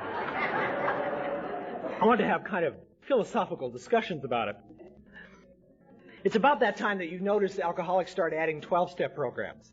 You know, it's about that third to fourth year you're not making as much progress as you think you should. You know, I still have the same defects of character. My sponsor was bored to death with him. You know, I was thinking of getting a new sponsor, somebody who would be fascinated by my problems. But, you know, somebody would say, "Oh, really?" Instead of my sponsor who was going, "Oh, really?" You know. And I also want, you know, you'll notice alcoholics start going to Al-Anon, or they start going to OA, or they start adding 12-step programs with the idea that if I've got 4 12-step programs going on, that the change will happen 4 times faster. You know, what you do is you bump up against the 6th and 7th step in one program, so you add another one, and then you work up the 6th and 7th step in that one, and then you add another one. Work up, you know, I see people running around these fellowships with 95-step programs. You know, and it's nonsense. But so anyway, I got kind of past that, and I got to be 5 years sober, and I was real well. I was starting to talk in Alcoholics Anonymous. I was sponsoring guys. I was, you know, it was a really good time for me. And what I decided to do was test the fence lines of my sobriety. I wanted to find out exactly how far I could go and still stay sober. I did not know I was doing any of this. All of this stuff that I'm talking about, all these amazing insights are always hindsights. I rarely know what's going on at the moment, you know. But anyway, I wanted to find out just how much rope I had before I would hang myself. And I did it. And I got arrested. 5.5 years sober, cold sober. Not as much fun sober. Because you're acutely aware of what's going on. And I went home and I told my wife what had gone on. And Al-Anon had worked a miracle in her life. She didn't say, "What are you doing to me?" or "What are you doing to us?" She looked across the table at me and she put her hand on my face and she said, "Oh, Sean, I'm so sorry you have to hurt yourself so much." And she said, "If you want to be my husband, there are 2 requirements that you have to fulfill. You have to be loyal and supportive. I don't understand your needs, but those are my needs. And if you can fulfill those conditions, I will continue to be your wife because I love you. But if you can't fulfill those conditions, I will continue to be your friend because I love you, but I won't be your wife." And so I had to take my vows again. And so I told her I would be loyal and I would be supportive. And in my 6th year of sobriety, I starting to explore deeply a spiritual life. I mean, I had been talking it a lot and I'd been doing it a lot, but I started actually delving into a spiritual. See, I had made a mistake. I thought I had diminished God to my understanding. God is you understanding. I had limited God. And what I had to come to find out was it was time for me to expand my spiritual life, that I had to open up my understanding to meet God's. You know, there's a thing in the big book that always blows me away. The story about the guy who goes to the roadhouse, you know, and has a sandwich and then has some whiskey in the milk. That story always knocks me up because there's a little phrase in there that pops out, and the phrase is, "He failed to expand his spiritual life." And that's what I understood what had to go on. In my 7th year of sobriety, we decided that fear of change was no longer a reason not to have a family, and so we started doing that sort of stuff. And when I was 8 years sober, she became pregnant, and that 8th year was an interesting time for me because a whole lot of stuff happened in a very short time. For one thing that happened was that my father went into the hospital for a very minor operation and started to die. And they called me and they said, "You'd better come home and say goodbye to him." And so I did. I went home to Victoria to tell him that I loved him, that I had always loved him, that I knew that he loved me, and I knew that. The wonderful thing was that Alcoholics Anonymous had taught me that I had no right to hand out mimeograph sheets with instructions on how to love me. My father loved me to the best of his ability. The fact that it wasn't up to my standards was none of my goddamn business. You know, I have to be grateful for whatever I get, and my father did the best he could. And I went home to tell him that I was okay, that my wife was okay, the baby she was carrying was fine, that I had a job, everything was all right, and that if he didn't need to stay, he didn't have to. Because I had come to realize that I didn't need parents. It was terrific to have them in my life, but I didn't need them. I needed to be a parent, but I didn't need to be parented anymore. I was an adult. I was a sober adult. I was a member of Alcoholics Anonymous. And so I came home after that, and I arrived home on a Sunday, and my wife had quit work on the Saturday. She was 9 months pregnant. She's in Al-Anon. Her sponsor said, "Are you going to have that baby in the store?" So she quit work finally. And I came home on the Sunday, and on Tuesday I went to work, and my company went bankrupt. So I came home Tuesday afternoon. We're sitting on the sofa, and you could see the baby moving, and there was no money. We'd spent all the money on the doll furniture and the nursery stuff, and there's no money and no prospect, And so I made some phone calls, and there was a place that I had applied for work 3 times, and they had turned me down, and they called me and said they had a job for me. And my father died, and I grieved him appropriately, and very shortly after that, my daughter was born, and I was there. And I cut her umbilical cord, and I gave her first bath, and it was a miraculous time for us. It was an extraordinary time for us. And, I have the same sponsor today that I had from the first day that I was sober. And 5 minutes after Kate was born, he showed up at the hospital, and I said, "Bonnie's father is dead, and my father's just died, and my kid needs a grandfather. Would you be it?" And he said, "Sure." So you get to say thank you to him in the most amazing ways. And then God added the frosting. The first word that my daughter said, she was about, I don't know how old she was, a year and a half or something. She looked straight at Jack and said, "Grandpa." Yeah.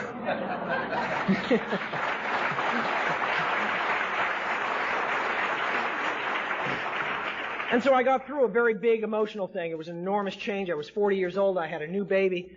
New job change, all that stuff that, guys drop over from heart attacks from. And my sponsor said, "You've been through some heavy-duty stuff." He said, "Be careful. You've gotten through all that stuff. It's getting easy now, but be careful. Something can shoot out of left field at you. Be very, very careful and work on your spiritual life." And I said, "Sure, yeah, okay."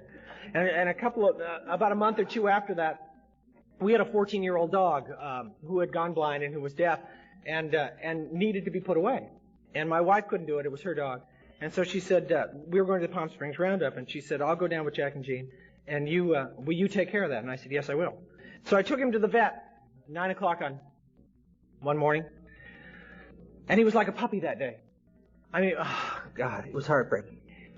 He was cute, he was adorable, he clung to me, he licked my face, and the vet came, and I gave him the dog, and I walked out in the parking lot, and I put my hand on the car door, and I wanted a drink. I was 8.5 years sober. And I said, "Okay, God, I want out. I've done it all, and I've done it well, and God damn it, this is too much." And I'll tell you something. If you feel like that at 9 o'clock in the morning and you don't believe in God, you'll be drunk by noon. But I did what I did when I was 6 months sober. I got in the car, I pulled it out on the freeway, and I screamed at the top of my lungs all the way to Palm Springs. Got there, my sponsor said, "How'd it go?" I said, "Oh, fine."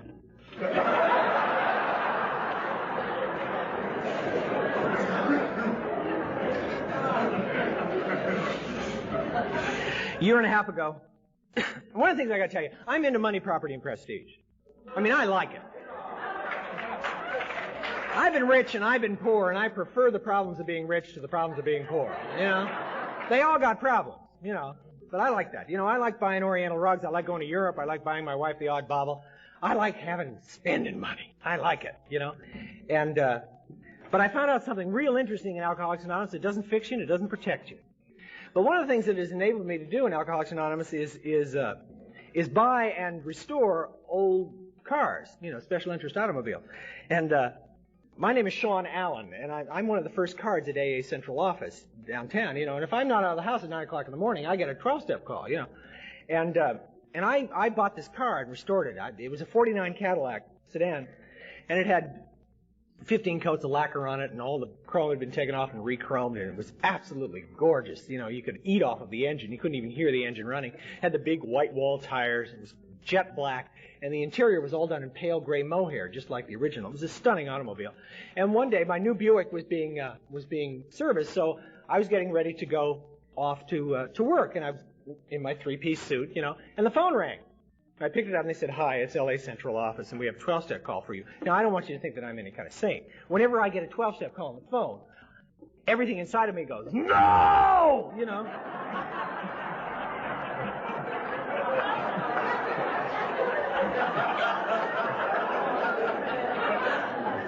I'm always tempted to say, oh, Mr. Allen, no home, no come back, very long time.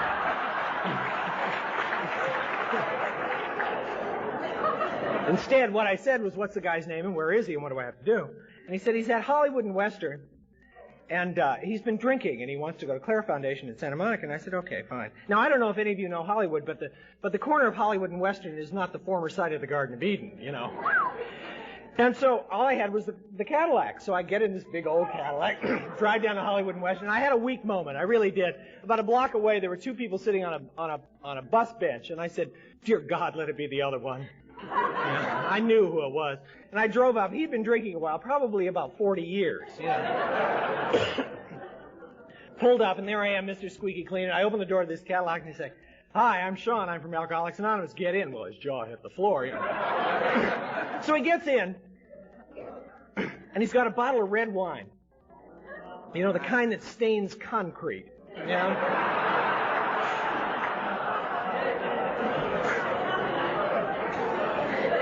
And we started to drive, and I said, "Oh, I get it, God.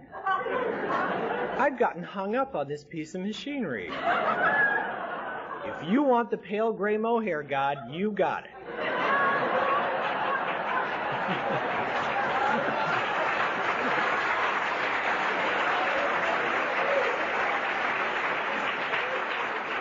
And we drove to Santa Monica, and he drank, and we talked about sobriety. It's been a while since I drank, you know. He sucked that sucker clean. I mean, he didn't spill one drop, you know. And I saw him a couple of years later. He was sober in an AA meeting. And about a year and a half ago, you know, they told me when I first got sober not to make any plans because I'd sell myself so short, you know. I would never be able to conceive of a life that I could live in Alcoholics Anonymous when I first got sober. Don't even try. And so I didn't. And about a year and a half ago, I was invited. Their speaker bombed out for a conference in Hawaii, and they called me last minute and said, "Would you fill in?" And it's a dirty job, but somebody's got to do it. And I said, "Oh, all right." You know? And I went to work and I said, "Gee, I'm going to Hawaii," and a guy at work said, "Hey, my mother's got a condo in Hawaii. You can use it for a week for free if you want to." I said, "Terrific. Where is he?" He said, "I don't know." Anyway, we figured it out, and it turned out to be about 500 yards away from the conference. So I had this free condo for a week. And all of a sudden, I got this residual from something I didn't know still existed, and it was $500 enough to pay for Bonnie. And the baby was just under 2, so we went to Hawaii for a vacation, you know. And it happened that Kate's second birthday was that while we were there, and we were making a little birthday party. Bonnie was making a little birthday party in the condo. So I was down on the beach with Kate. It was about 6 o'clock, and I was standing on a beach. I was standing on a beach that had miles of white sand on either side, and there was nobody there. No, not a deserted beach, you know, with this aquamarine water coming in. And my little naked 2-year-old was running in and out of the water, squealing and laughing like little 2-year-olds do. And she's got red hair, and it was the color of the sunset. And I realized I was standing in the middle of a dream. You know, this was something that I could never have conceived of when I first got sober. I couldn't have conceived of a scene like this and feeling like this. And even if I could have conceived of something like that when I first got sober, I wouldn't dare to have dreamed it, because it would have been pushing God's goodwill just too far. And in the process of staying sober and doing what you've asked me to do, things like that have happened. I said to Bonnie, I said, I wonder why something like this is happening to me. And she said, maybe it's because you're willing to go to Hollywood and Western whenever they ask you. And so I keep coming back to Alcoholics Anonymous. I keep coming back because it is the best life that I've ever known. I keep coming back because you're my people. You know, you're the kind of people that I always loved out there. You know, the ones who didn't die or go insane ended up here. You know, so you're the people I've always loved, and you're the people who have always loved me. I walked into these rooms, you knew nothing about me, and you loved me anyway. And slowly but surely, I got enough courage to let you know exactly who I was, and you loved me anyway. You've given me things that I never wanted. When I first got to this program, the highest ideals I had was that I simply wanted to be a welcome guest and die with a 31-inch waist. That was it. Nothing much. You know, I didn't have much to shoot for. In the process of being here, you've given me dignity. You've made me useful. And you've taught me actually how to love. Actually how to love. You know, you had to love me first so that I could take the chance, you know. And in the process of hanging around here, I can love you first. You know, it doesn't matter what you do. It doesn't matter what you do. And so I keep coming back. I keep coming back. Well, I don't want you to take this personally, but I love you very much. God bless you. Thanks for listening. Please support the channel by liking and subscribing.